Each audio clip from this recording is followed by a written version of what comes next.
Good evening, everyone, and welcome to what is the second Auxiliary Markings Club Zoom meeting. Um, my name is Gregg Redner, and I'm a director of the AMC and an enthusiastic member. If you're watching this and you're not an enthusiastic member or even a member of the AMC, you might want to consider it. It's a remarkable organization with some spectacular free access journal information. You don't have to be a member, but really a remarkable collection of stuff and a really great group of people. So hopefully you will enjoy being here tonight. We didn't bother to get a host, so I'm going to be both the presenter and the host. So I'm just going to tell you a little bit about myself so that you'll know a little bit about me before we start. I was born in the US, but now live in Canada. And I've been collecting stamps since I was 8 years old. And we were talking about it before we went on with the recording to say that I started out like a lot of us did as a worldwide collector. Progressed with my dad's help to the US, discovered a very, to me, sounding exotic place when I was in high school called Newfoundland or Newfoundland, which is, of course, that island the size of Texas off of the east coast of Canada. And so I concentrated on that, which led me to Canadian collecting. And then one day I happened to come across some envelopes with stamps on them that my grandfather had sent from Belgium at the end of World War I. He was over with the American Expeditionary Force. And the stamps are really beautiful, and I was fascinated by them, and that led me into Belgium, and that's how I ended up being a collector of Belgium for the last 25 to 30 years. So that's me, and I'm going to actually, hang on just a second, I'm going to share my screen now, and we'll get started. Here we go. Okay, I always tell the joke when I am talking about either pre-philatelic covers or early auxiliary markings, um, that talking about pre-philatelic covers is like, or talking about early covers for a country you don't collect is like inviting people over to look at pictures of your new baby. um, Collecting or talking to people about pre-philatelic covers or really early auxiliary labels is the equivalent for a lot of people of inviting them over to look at pictures of somebody else's baby, not even yours. So I hope you'll find this interesting tonight. I am really passionate about this early um, four generations of labels and have found it to be a solid 15 to 20 years of work, and I still haven't amassed a complete collection. So even if you don't collect Belgium or this isn't really your thing, hopefully you'll find some things here that might inspire you to do something similar. So here we go. As soon as I get this to the point where it'll actually advance, we'll be in good shape. There we go. Okay, so why do I find collecting these markings and labels so interesting? For me, again, we were talking about this right before we started the recording. I heard Cheryl Gans say that one of the things, the three things that is helps her define whether she wants to pursue a new collecting area is how much has been written about the subject. Um, I love to do research, and I don't like to just copy other people's research and meld it into my own article. I actually like to try to learn something, as a lot of us do, about this. And there has been virtually nothing written about early Belgian auxiliary labels. Um, I heard John Hotchner, our president, say one time that he got into collecting auxiliary markings when his kids were going to university and money was a little tight. Because, I mean, at the time, nobody was really doing that, and they're still inexpensive compared to a lot of other things. And there's endless variety. And so same thing for me, when I didn't have a lot of money to spend at one time in my life, I was, for the same reason, I got into these because they were really very inexpensive, but interesting. Um, Also because they're not postal cancels. Um, One of the things that the average collector isn't really interested in, if you're interested in postal labels or postal cancels, how the mail was, canceled at a given place at a given time, um, you probably have written a considerable amount or read a considerable amount about the topic that interests you. This for me is fascinating because this is one step removed. These labels actually help me and help the post office at the time to understand why a particular piece of mail was handled the way it was, why it should be handled a particular way, why the person that was receiving the piece of mail back, explaining to them why it hadn't been delivered. And I found that really fascinating. Um, in terms of these Belgian labels, there really was no postally mandated uniformity prior to the 1900s. We'll talk a bit about some of the regulations and how fascinating it is that in this one instance they weren't really followed terribly well. Um, but it's kind of like the Wild West between the early 1890s and 1900s, at least in Belgium. There also are a mind-boggling number of variations on these. Um, and so if you collect up to the present day, I don't know if you actually could come up with um, a complete collection of these. It would be very difficult. So it's a great challenge. Um, and for me, that makes it fun. There are two early labels from the second generation that nobody has ever seen. We know they exist, but nobody's ever seen them. So I have my Del Camp watched searches are set for these, and every night before I go to bed, I check them, just on the odd chance that one of these is going to show up, and it'll be very exciting when it does. Okay, I've been collecting Belgian auxiliary markings and labels for 20-ish years. And I got started originally with the markings because I also collect pre-philatelic covers.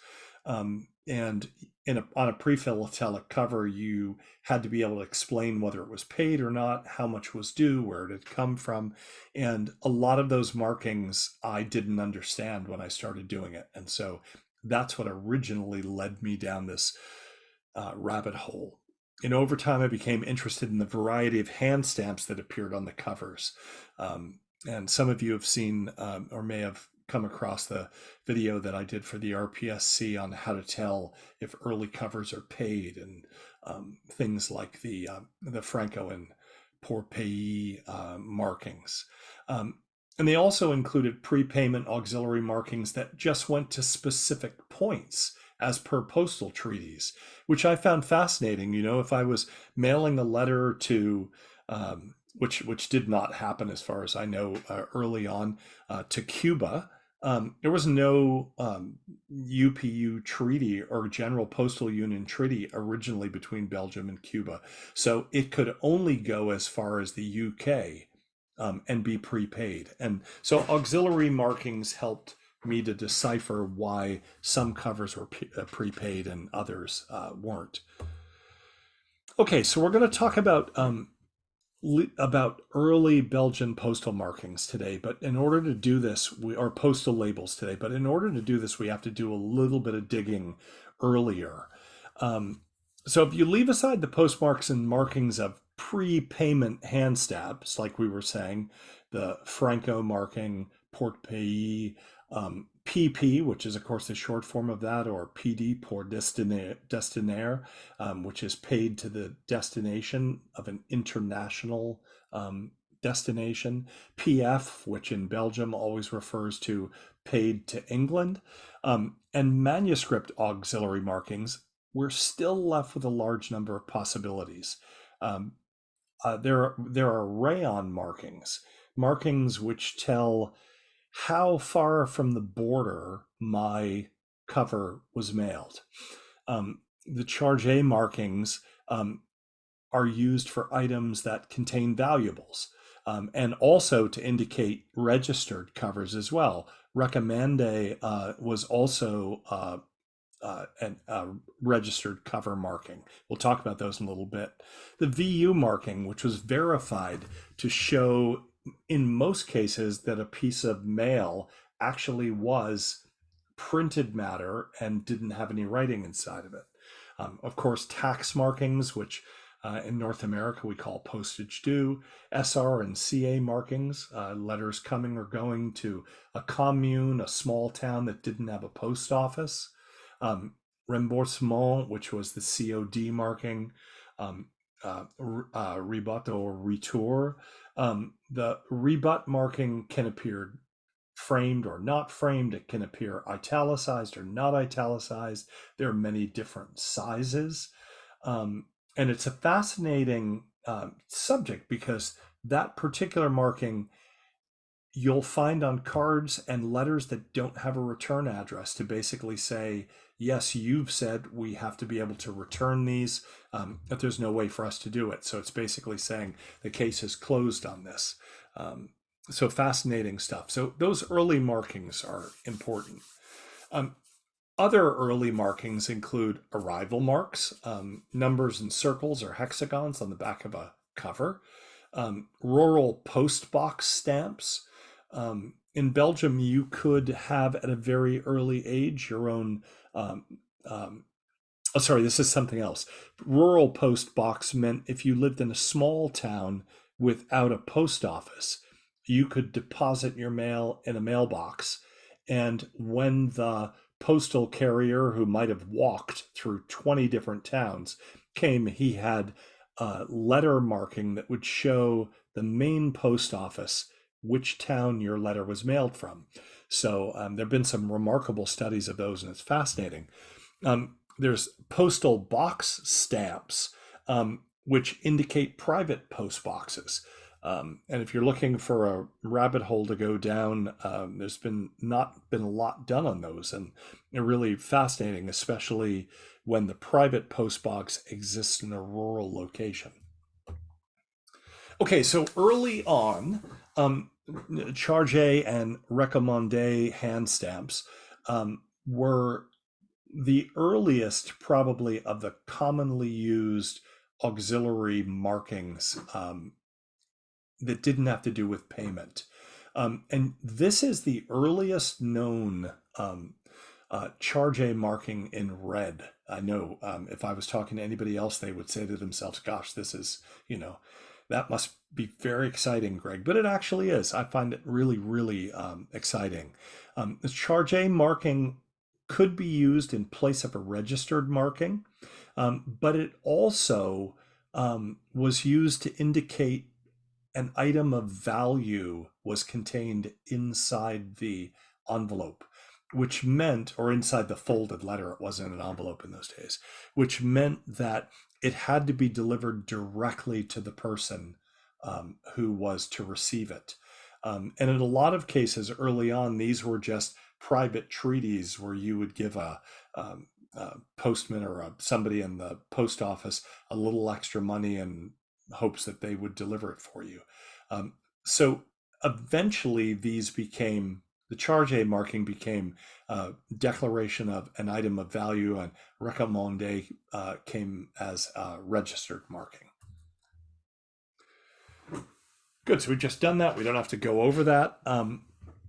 However, to 1837, these two hand stamps are often used interchangeably for registered mail and were printed in black, except for that one that you saw, which was printed in red, which is very exciting.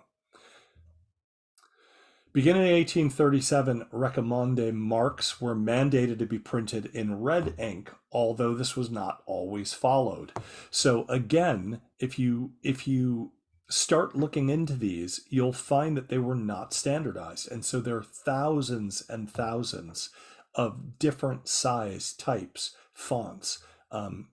Very interesting when they're not printed in red ink. to try and assess why. And most of the time, it's because I believe the postal clerk thought, I'm not getting out the red ink for this. I have to cancel this, so I'm going to just do the recommande mark in the same way. So this is the standard recommande mark that came into use in 1869. It's this wonderful slanted frame. It's standardized the way that this looked. It took the place of the Chargé hand stamp in 1868. And that hand stamp then disappeared and a new hand stamp appeared, which was designed to allow the person sending the mail to be able to indicate what the value of the piece was inside. And that parallelogram. And I know that somebody here is going to say, Greg, it's not a parallelogram. I have many skills, but math was not one of them when I was in high school. But I think it might be a parallelogram. It was in use for 14 years. So what's the first label to appear in Belgium? Well, it's the recommande label, which is, of course, a registered label. A service order issued in Belgium on July 24th, 1882 mandated the following. As of August 1st, 1882, the recommande hand stamp will cease to be valid and will be replaced by an etiquette to be affixed on registered mailings. And I think the reason probably was pretty simple. That one of the things that we all look for when we're looking for hand-struck cancels is that socked on the nose, beautiful cancel.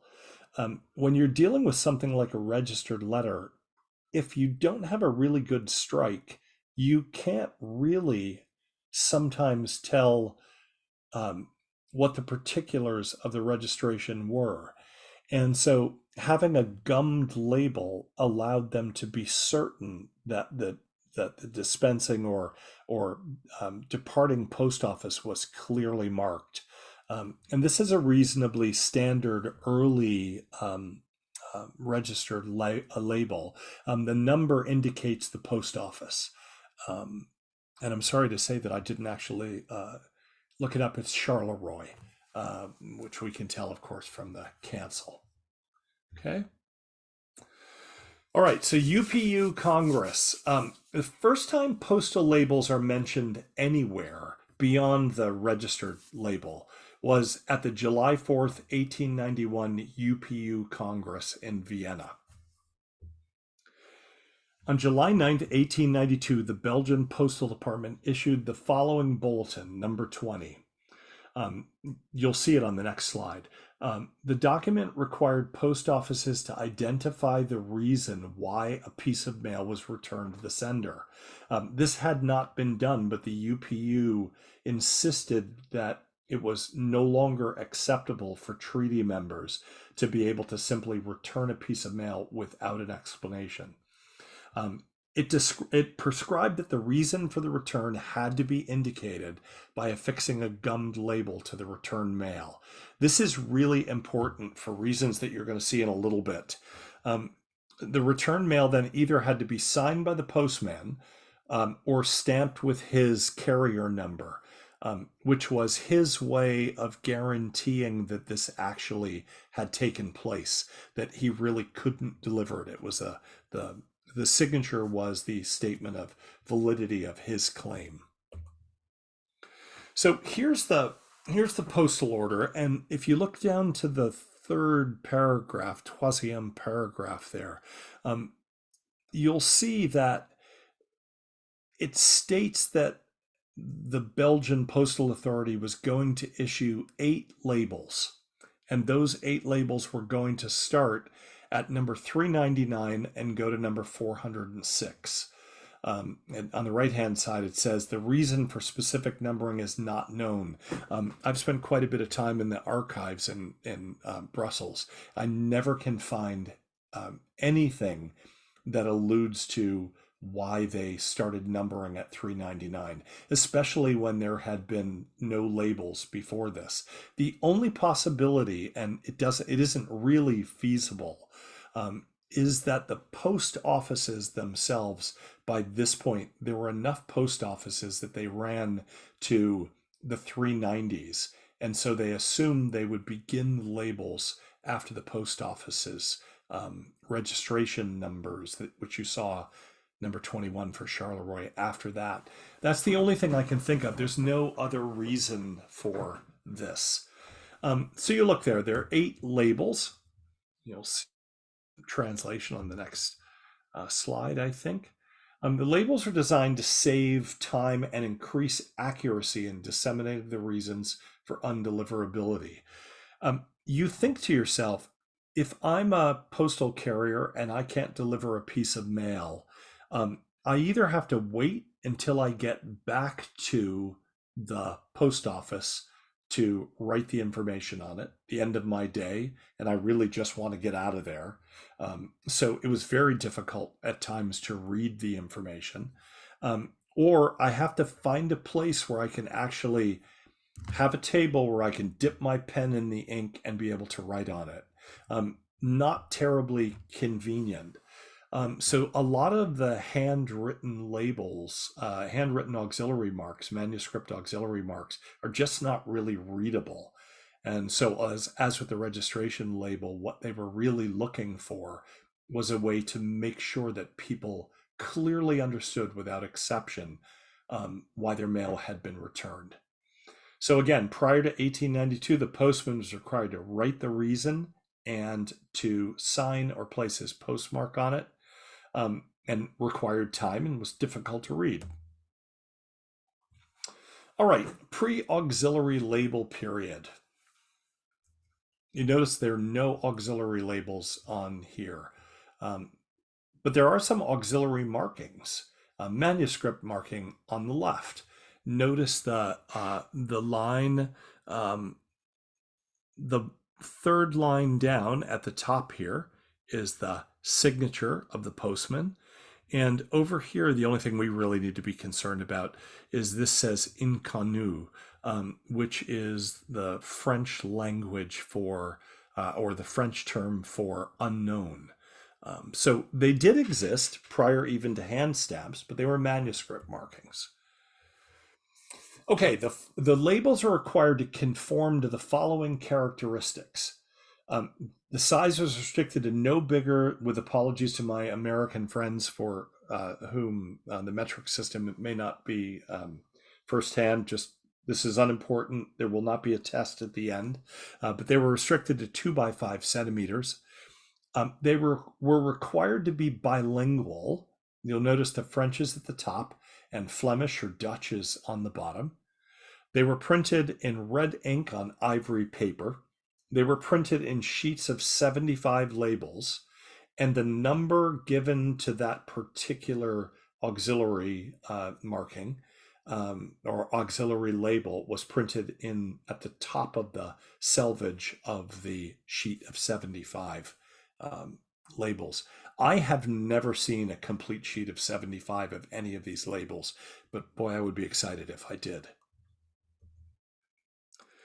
So the earliest known example of these came from December 14th, 1894.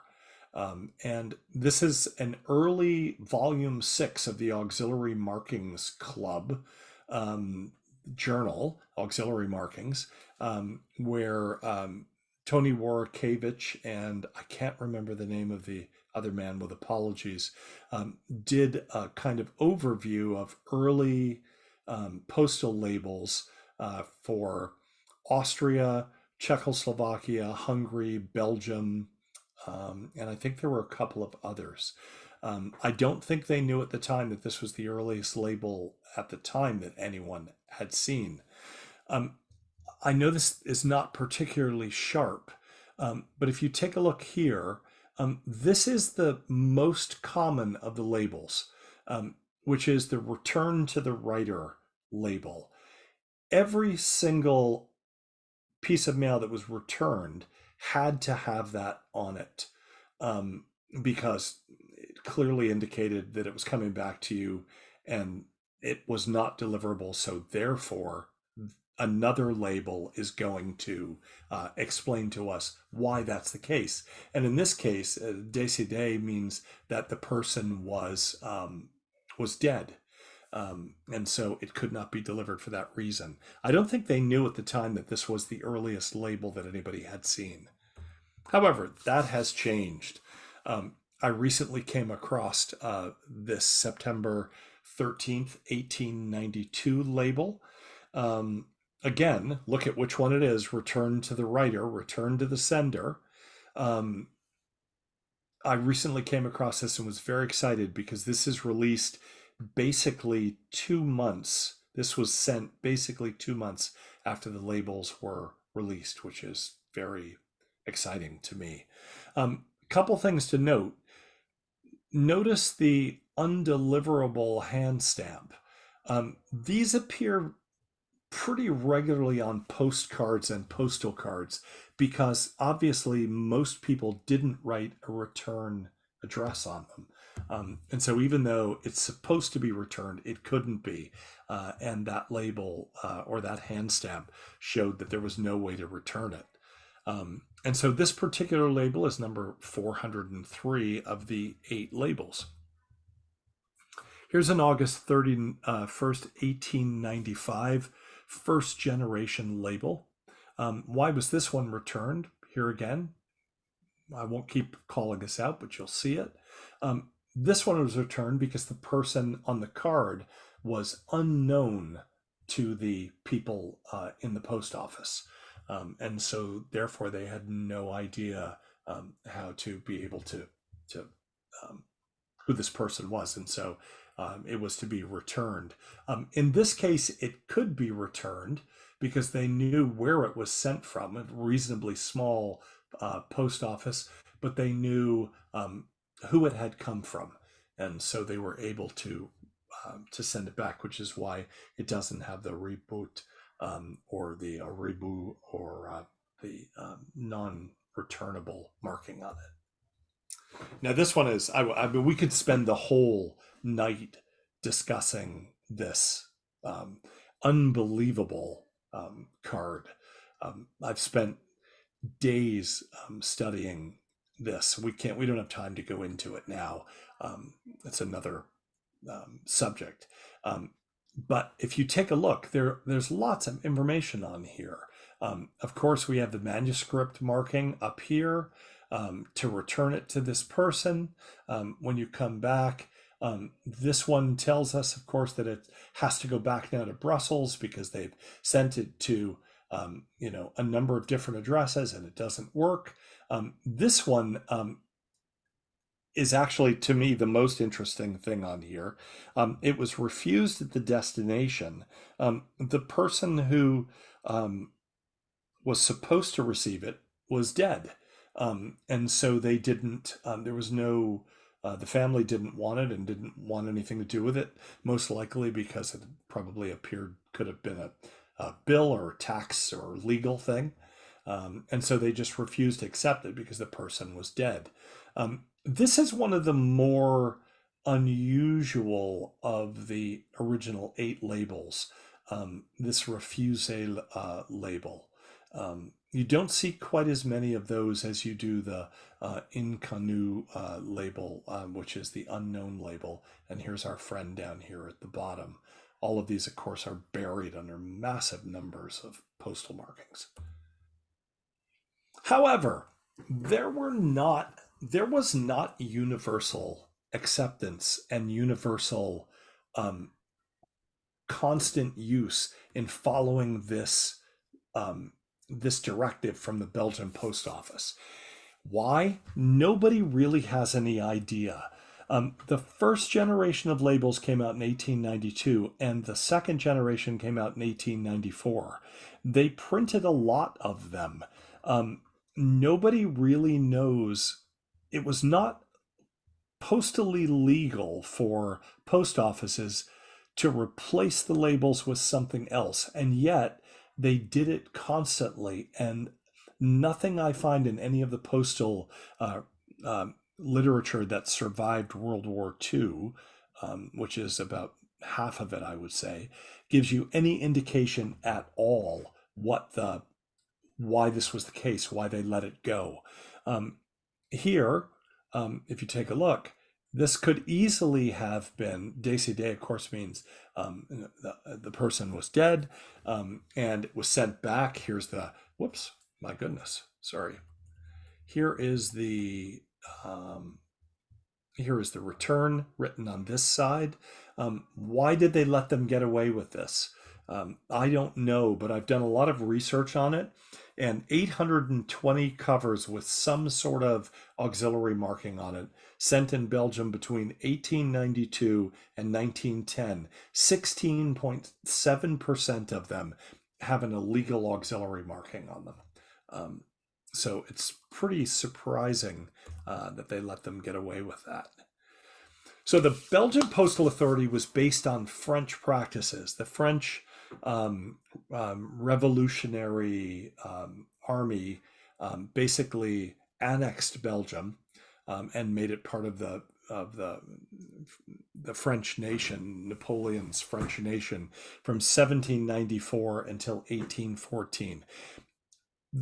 No Belgian person is going to tell you that their excellent postal system grew out of the French occupation, but in fact it did. The French completely transformed the Belgian postal system.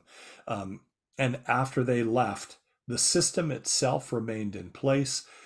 Everything that indicated any connection with the French was exercised. So the Belgian Postal Authority has always been very proud of its efficiency, and they are probably, I can't speak for a lot of other countries, but certainly of the ones that surround them, they follow the rules probably more judicious or more aggressively than any other country in Europe. And certainly at this time, they prided themselves on people knowing the rules and following them. So when it came to regulations, they followed them in every way except around auxiliary labels. So between 1892 and 1910, there regularly appear manuscript markings and hand stamp markings. This controverted the approved policy entirely, and there's absolutely no mention of it. Here's a good example.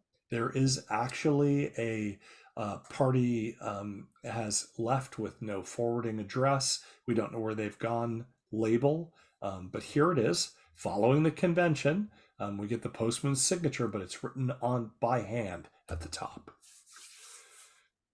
So here's the little bit I was talking about. We won't go into this in any great detail, but just to go over the labels quickly, I thought I had included that. I didn't. This obviously means refused. This is unknown, number 400. 401 is not claimed. 402 is dead. 403 is returned to the sender. 404 is the address was insufficient to decide if we know the person or not. 405 is not admitted to transport. And 406 is the party is left with no forwarding address. If you take a look at this, of 820 covers during that time that I have in my collection, 281 of them have some sort of illegal manuscript marking or hand stamp on it.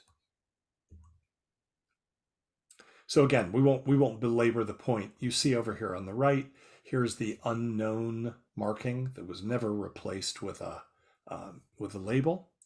As late as 1897, we're 5 years into the process now. Here's a hand stamp that replaces labels, or hand stamps that replace label 403 and 404. Insufficient address. So you have to wonder, why did they go to the trouble of having a hand stamp made when the labels were printed and readily available? Did they run out of labels?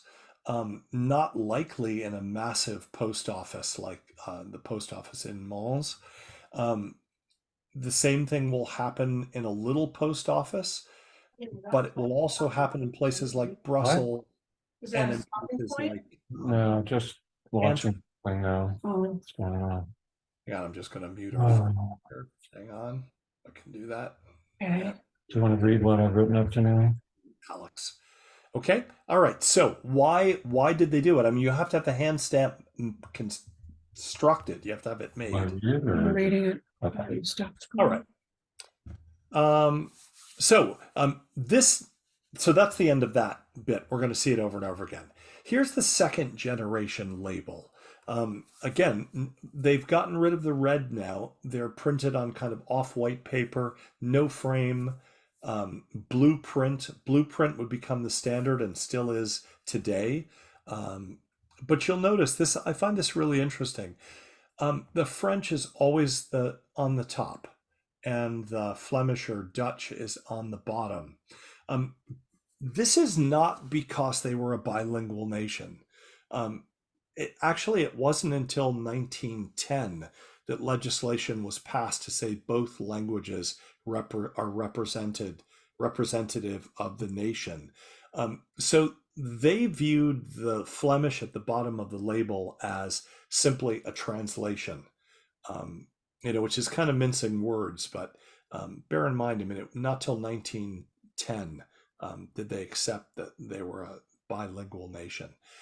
Interestingly, while these labels were in use for 6 years till 1900, um, and the first generation was only in place for used for 2 years. These are the rare labels. The second generation labels are very, very hard to find.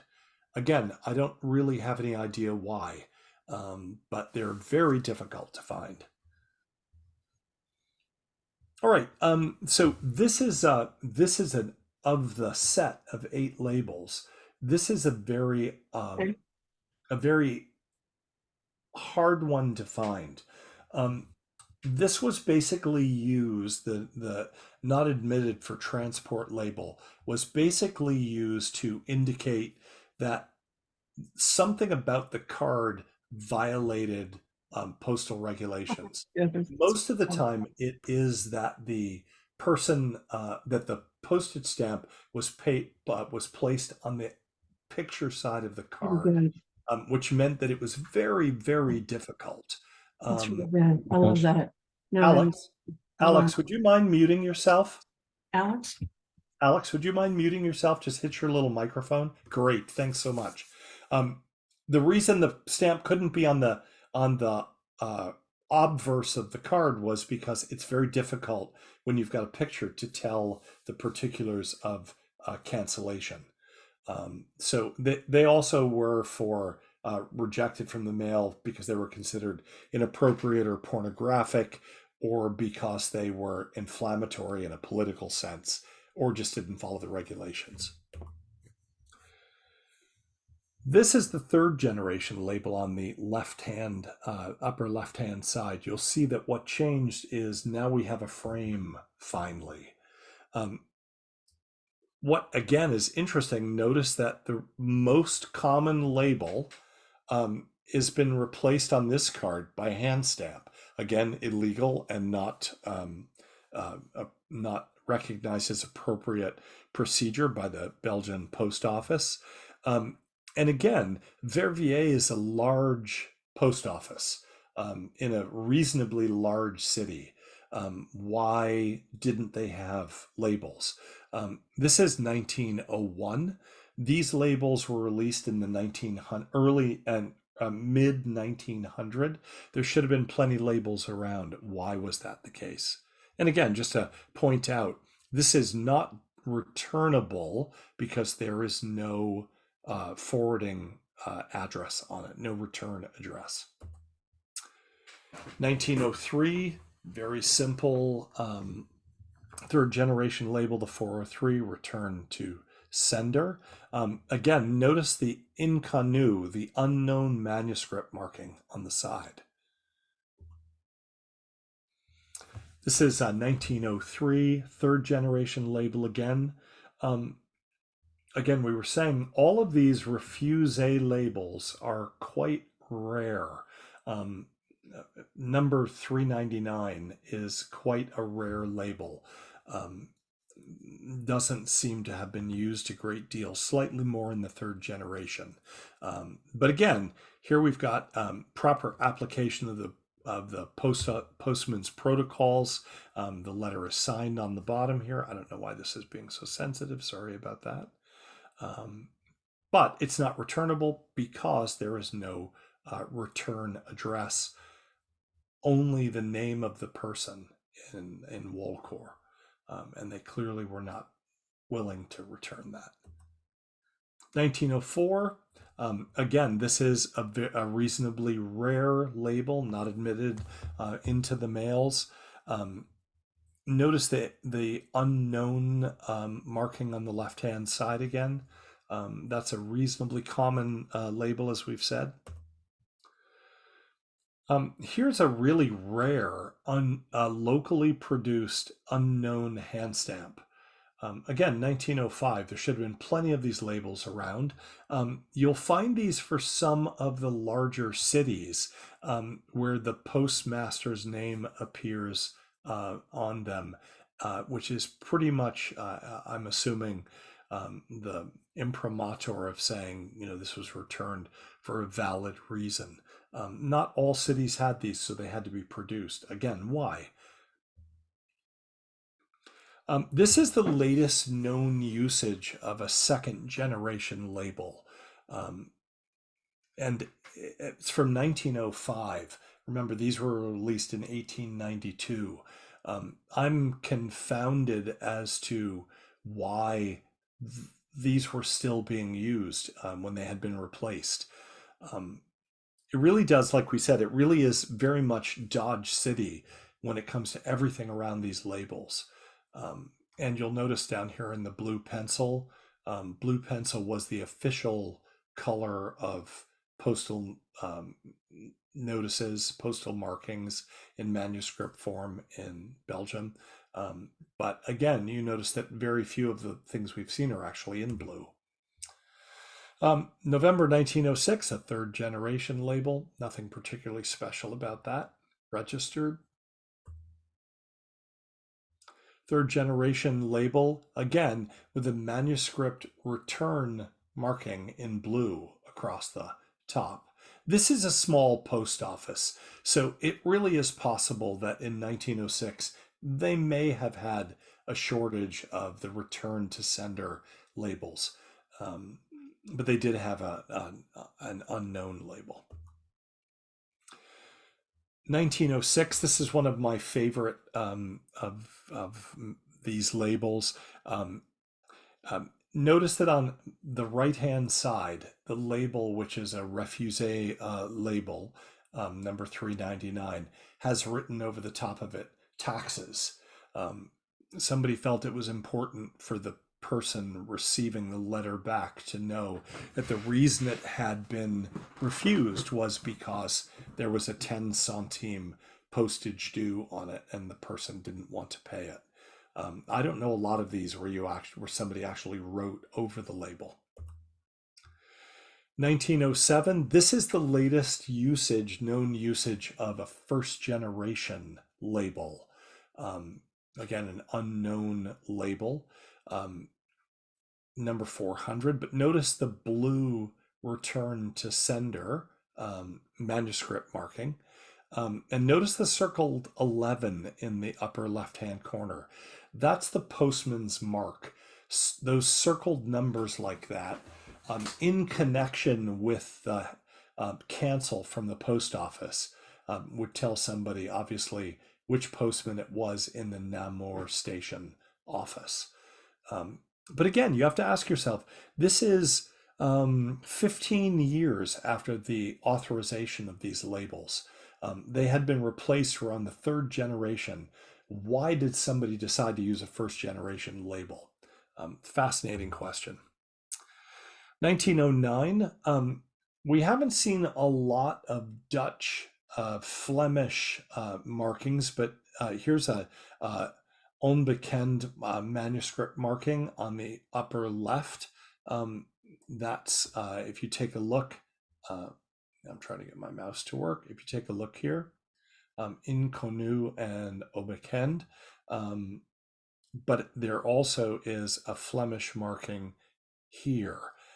Again, the inconnu hand stamp and the return to sender hand stamp replace the labels. We also have a manuscript marking down here. This is a very small post office. It was a fourth class post office, which means it really was a step above just having a mailbox in town with a rural postman. So you can understand that maybe they didn't get quite as many labels as some of the larger offices. But where did the hand stamps come from? 1909, this is one of my favorite not admitted to the mail markings. It has a stamp on it in the left. It comes from Egypt. It was mailed in Alexandria. It has a stamp on it, but because the stamp was half on the reverse and half on the obverse, it couldn't be properly canceled. And so Belgian postal regulations said it can't be admitted into the mail because we can't prove that it was appropriately dealt with. And so they rejected it and sent it back. Of course, they couldn't send it back because there was no return address. So it's a really fun one. 1910, third generation labels, simple return to sender and unknown labels, appropriately handled. Undeliverable because at this point nobody was experiencing the cost of sending a piece of mail back to another post office unless they had an address to guarantee that it could be returned. Otherwise, it was a waste of postal department money. Here's the postman's mark. Almost done. A third generation label on this and manuscript refusé marking on the bottom, inverted. October 22nd, 1911, the first fourth generation label appears. 1910. In the upper left, you'll notice that now, for the first time, the Dutch is no longer, Flemish is no longer beneath the French. They're side by side. The French still maintains priority because it's on the left. We won't look at these, but they would eventually come up with a really neat solution for dealing with this. I mean, one of the two languages has to be on the left. So what they did was to invert the language on the right. So whichever language you wanted to be on the right, you could spin the label, and that language would be the right way up. Because the two words were inverted. One was right side up, the other was upside down. And then it was up to the person to choose which language was the case. But that didn't happen at this point. 1912. I really love this. A beautiful label, and you'll notice the color is slightly different than that label. It's a more royal blue.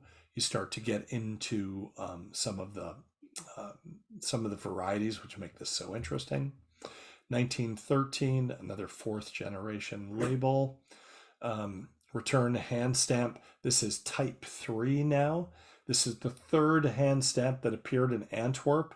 Antwerp is this is the principal post office in Antwerp, the second largest city in the country, and they're using hand stamps, which is not allowed. Fascinating. 1914, the beginning of new labels and new hand stamps. Notice now we get a refusé pour la taxe rather than just refused, a label that actually begins to give more information. There's also a new undeliverable or unreturnable hand stamp, which in this instance remarkably has the Dutch at the top. Here's an example of the new return stamp. On the left-hand side, number 403. Notice on the right-hand side, this is actually the latest known usage of a first generation hand stamp. Sorry, I misspoke before. Um, and again, now we're 22 years after the release of the first generation, um, and very interesting as to why that was used. So, all of the questions around the hand stamps and the manuscript markings remain unanswered. Um, and I'm not sure that we'll ever know, but I'm not willing to give up on this. And I'm fascinated by why, in this one instance, the Belgian postal authority was willing to turn a blind eye when normally they were slavish devotees um, to regulations. Um, but somewhere down the road, we're going to find out. Somebody's got the answer out there. And so further research to come. And I think that's the end of that's the end of it. So there's my email address. Feel free if you have questions or thoughts on any of this and you want to reach out. I would always be delighted to hear from people about anything to do with the topic. Some of the best information has come to me from people who had conclusions drawn based on other European countries. So if you ever come across something you think is interesting, please don't feel bad about reaching out. I'd love to hear from you. So that's the end of that. Great. I don't know if there are any questions or not. Greg, how you doing? This is Tom. Hi, Tom. A couple of things. This is a fascinating subject, a fascinating area. It kind of begs the question, who applied the manuscript markings about the returns? Who applied the labels? And at what point and at what stage of the posting or return to the post office, etc., were these actually applied? So the Could the mailman have actually had a pen with him or some of these labels and stuck them on and then brought them back to the main post office and they confirm that or put a different kind of explanation on them? It's really a lot of questions. It is. It is. There is a huge study that's been done about rural mail. And the rural mail practice was for the postman to have hand stamps for each post box that he collected mail from, but also to have a pen and ink. So we know for a fact that postmen were able to write the manuscript markings in the field if they felt they needed or wanted to do that. But the labels and the hand stamps were definitely applied back in the office, because otherwise the postman could have affixed the label and just signed it.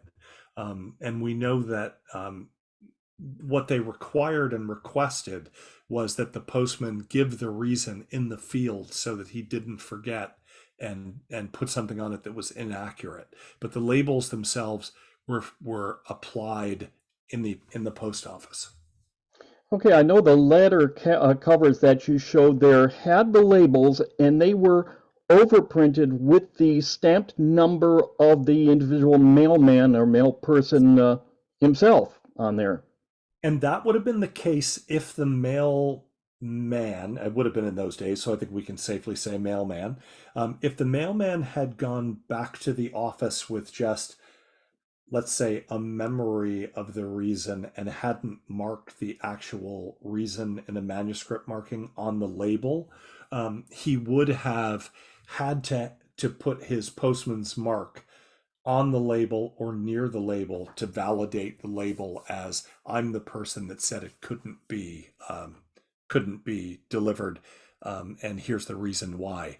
But there are not as many of those hand stamp of the labels marked with postman's numbers, the postman's number, that also have manuscripts markings with the postman's number or with a signature. They usually just apply in the case where it was all done back in the post office. Great. Still leaves lots of questions though. That's great. Yeah, it sure does. Sure does. Yeah, Doug. I was thinking about that card you had going to Egypt from Egypt with the stamp folded over. It looked to me like underneath this folded over stamp, there was a scuffed area that was exactly the size of a full stamp, looking like somebody had peeled off another stamp. So I was wondering, first of all, I was wondering if that was the case. And secondly, it would seem to me if you've got a stamp folded over the card, you can obliterate the one side of it, or for that matter, you can obliterate both. It's not hard to postmark it. And for the post office to go to all the trouble of returning it seems to be kind of pushing the limits of the bureaucracy. Yeah, no. Well, I mean, but this is the point. I mean, and this is kind of the oxymoronic um, nature of what makes this such a strange subject. They would have zero issues with returning that back because of the way that it was, the way the stamp was affixed. The issue, I mean, yeah, you could cancel the stamp on both sides, but the issue for the Belgian Postal Authority was the picture on the other side could obscure the cancel, and it might not be possible to read it. So therefore, it is not something that we can do because we're required by UPU regulations to be certain that all of the markings we put are clear and decipherable. And so they would have had no problem sending that back. I'm actually looking at the card. I'll share again here just so you all can see what I'm looking at. I'm not sure. Hang on, where's the share? There it is. I'm not sure that this is the cancel is underneath that. And I'm not sure that yeah. If you look, if I could draw a rectangle of a landscape format stamp, the paper's rough. It's smooth paper, except directly below the green stamp, there's a landscape rectangle. And furthermore, it's the red cancel or whatever that thing is, that sort of Turkish looking thing. Yeah. Most of that is missing because it looks to me like somebody put a red marking on a stamp that was subsequently removed. I wonder if the issue was that it was a stamp that was offensive to them, and that's why it's known at me is because it was politically inappropriate or suggestive. It could be. The other thing I'm looking at is all four corners have the same kind of damage. I just wonder if, I mean, it's a really good point. I just wonder if maybe this was taped on somebody's wall or something. Oh, maybe it was a postcard collector put it in an album and glued all four corners onto the album page. Yeah. And at some point disassembled it and sold the postcard collection to a philatelist who wanted to see the other side. Yeah, that's right. Could be. But yeah, Okay. I think that's probably the case, but it's a good catch on that for sure. Okay. I've And got a the question for you, other Rick. quick observation was you mentioned that the label numbers started at 399, maybe to ensure that they were above all the post office numbers. Yeah. But I believe there was one number that you showed that was Brussels registered number 467 or 400 and something. Yeah. So that got me wondering, were they really post office numbers or were they really serialized labels? And the big convenience of a serialized label is I don't have to worry about mailing 3 letters registered number 10 if I've got a stack of labels that are all sequentially numbered. Yeah, no, they are the post office numbers. They are the post office numbers. Okay, and so that one in the 400s is just they kept numbering them after It just kept going up. they did the cutoff? This wonderful book has all the information on it, and yeah, I think it's one of those things that you run into with all kinds of old post office, early post office. I think people just thought, okay, well, this is as many as we're going to have. I mean, I think, by the 1920s, there were 8,000, maybe that's exaggeration, 4,000 post offices in Belgium because every corner had a substation. I mean, Brussels had 15 post offices in it, you know. Mm. So yeah, I don't know. I mean, I don't know. This is why it fascinates me so much. There aren't any answers, but that's the best I've come up with. Sounds good. I've got a question for you, Greg. Sure. You got my curiosity up at the get-go. You said you had an alert out on Delcamp for 2 auxiliary markings, but you never did tell us which ones those were. I'll give you the numbers. Hang on. And let me tell you, if I see a second watcher come up on that, I'm coming to your house. That's a long trip down to Texas. Yeah, I know it is. Oh, my brother lives in Texas, though. The two that are the most that you can't find are 406, the party left with no forwarding address, and 404, which is the insufficient address. And I think that's the case because the unknown label also applied very often for we don't really know where this person is or who it is. And the party left with no forwarding address. I actually have never seen a first or second generation label of one of those. So those are the two I'm always looking for. 406 and sorry, what did I say? 404. 404. Those are the big ones. We're having a expo here in Grapevine, Texas this weekend. So if I get a chance, I'll look through some of the dealers' dollar cover boxes, see what I can find for you. That'd be awesome because that's where you're going to find them. I guarantee you. For sure. I guarantee you. Yes, for sure. All right. Well, any other questions? I'm just looking to make sure we don't have anything in the chat box. All right. Well, I think I'll stop the recording. And if we want to go on and chat a little bit, we can do that. Just want to encourage everybody, if you're not already a member of the Auxiliary Markings Club, please have a look and become one. It's really affordable and fascinating, really scholarly group of people that add a lot to the hobby that way. So thanks for being here for our second meeting, and we'll look forward to seeing you at the next one. Great. Well, thanks for a great talk.